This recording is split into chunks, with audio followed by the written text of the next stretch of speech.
But before we go any further, let's now turn our attention to something that has been capturing a lot of headlines. COVID is back. At least those are some of the scary headlines you see. Others say that, look, COVID will keep on being around. It's an endemic form.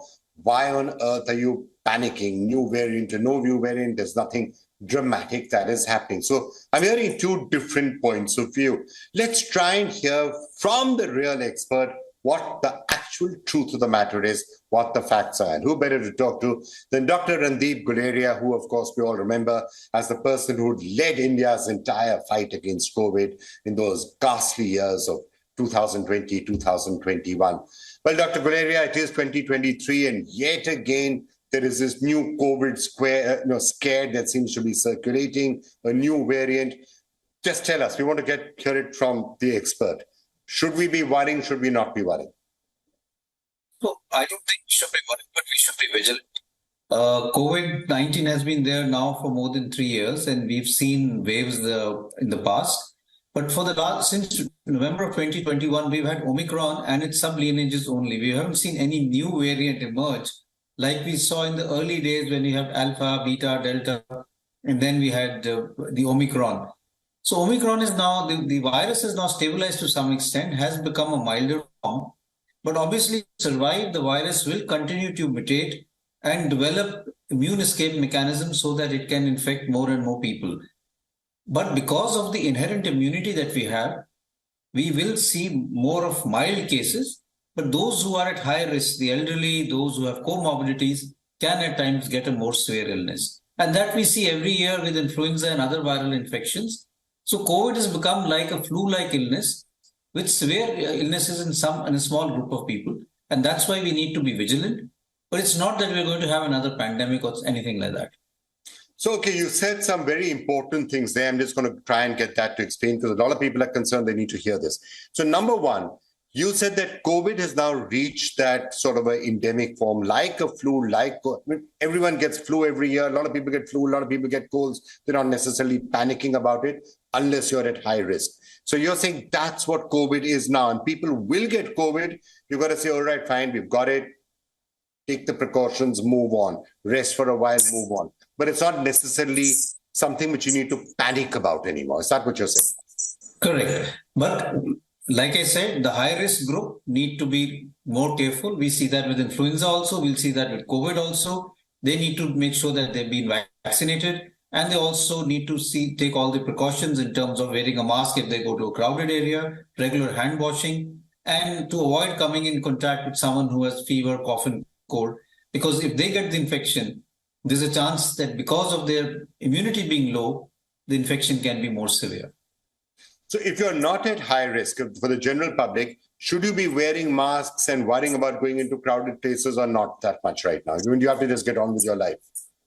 So I think you have to, I would say that it's not that something that you must definitely do, but if you're wanting to be extra cautious, it's worthwhile to wear a mask if you're going in a crowded place. Remember now, this is the holiday season. So you'll have people traveling, people will come, there will be crowds in the market.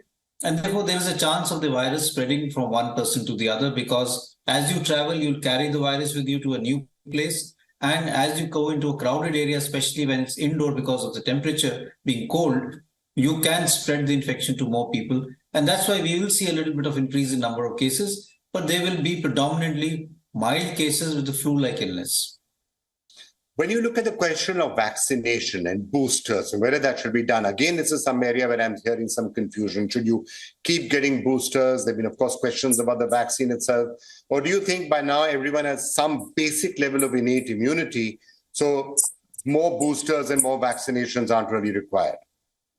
So we do have some degree of innate immunity, but the older age group and the high risk group, the immunity will tend to wane over a period of time. So there are two important things to remember. One is that the vaccine has evolved, the virus has evolved from what it was, the Wuhan strain, to now the Omicron strain. So there has been multiple mutations in the virus so that the vaccine which were made for the Wuhan strain may not be that effective for the current strain because the virus itself has mutated. It's undergone a process of antigenic drift. The second important thing to remember is that in many people, because of immunity being low, the antibodies against the infection will tend to wane over a period of time. They will not go away, so they will still give some protection, but it's not that you are protected as you were when you got yourself vaccinated in the beginning. So because of that, it's important that high-risk group or the people who are the elderly people do get themselves vaccinated. But the important issue is which vaccine to take.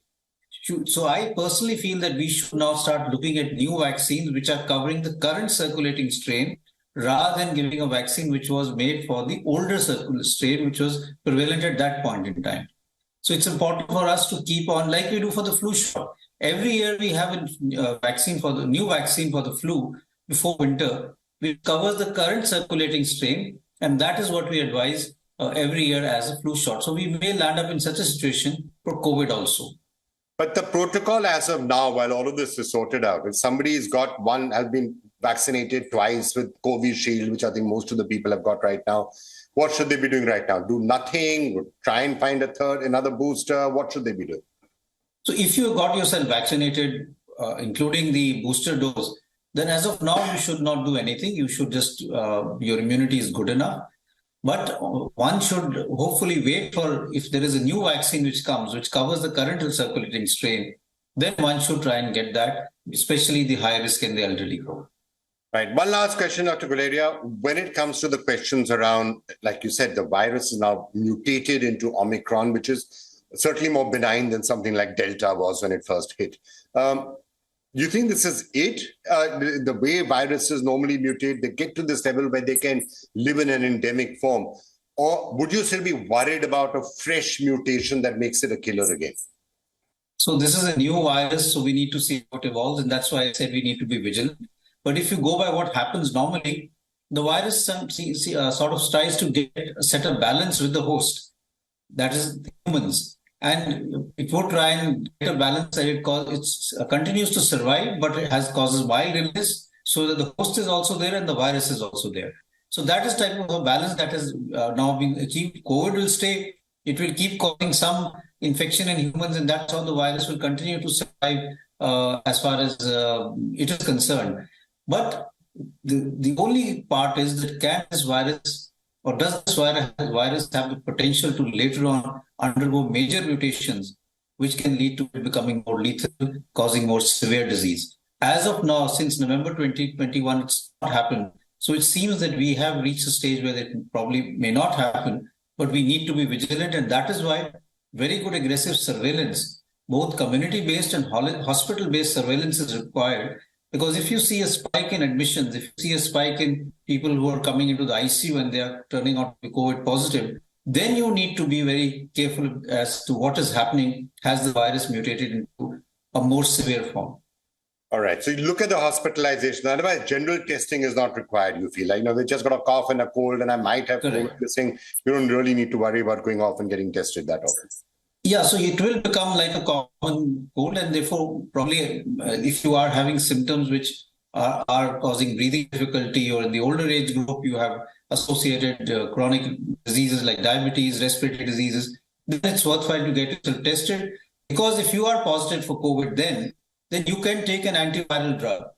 We have drugs available both for COVID and for influenza, and therefore that will help you in terms of getting a mild disease. But in the younger age group, it is going to behave like a simple flu-like illness.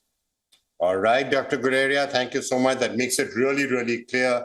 Be vigilant, but don't panic and don't worry too much. COVID has probably mutated into a more benign form. Thank you so much. I think that's something. Thank you. Thank you for having me. Thank you. Thank you, Dr. Guleria.